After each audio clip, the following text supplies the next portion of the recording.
For today's video mga kapersa ay may panibago naman tayong i-repair ito. Tecno Spark Go. Okay. Ang problem ito ay nabasag ang LCD tapos hindi daw mag-display. Okay. Ito, kita mo naman ang basag niya. So, i-repair natin ngayon. Okay. First step natin ay tanggalin natin muna ang kanyang lalagyan ng SIM card sa memory. Sungkitin natin ang plastic na manipis dito sa area na to. Yan.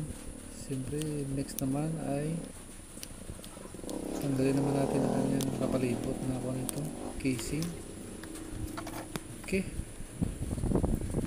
May mga bolts dito, tanggalin mo lang natin yan. Simple lang siya. Ayan. Next naman ay ang cover.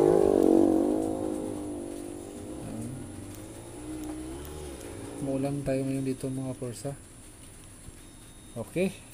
Next. Dito naman sa kanyang charging port. Ayan.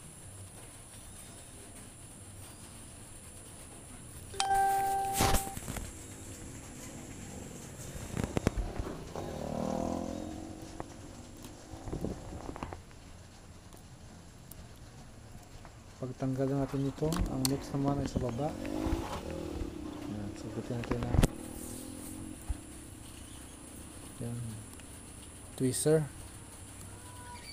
Dandahanin natin para hindi siya magisi. Okay, itong kanyang flex cable sa LCD, sa battery. Ayan. Next naman ay dito. Yan, sungkitin natin dito ang area para mas madali natin matanggal. Okay. Try natin ang kanyang brand new. Yan, CD na brand new. Mura lang ito mga persa, sa ating link dyan sa comment section. Okay. Ayan. Grabe ang kanyang packaging. Oh.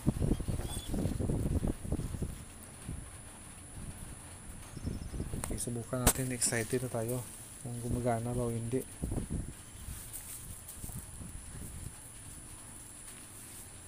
Try na natin. Ayan na. Sabit natin ang kanyang mga tatanggal natin flex kanina. Salpak ang kanyang baterya.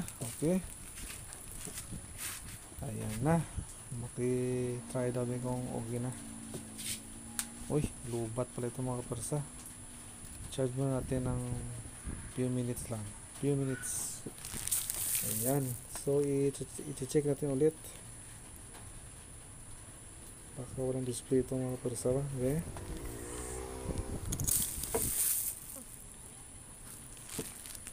Lubat lang talaga siya. Okay, ito na. Na-charge natin. Pag maglabas na kanyang display, okay. Uy, okay na mga persa. Palig na tayo ngayon ito. Okay. Nilabas na yung display. Okay nito. Ayan. Okay. Kahit kayo, kaya nyo itong gawin. Thank you for watching.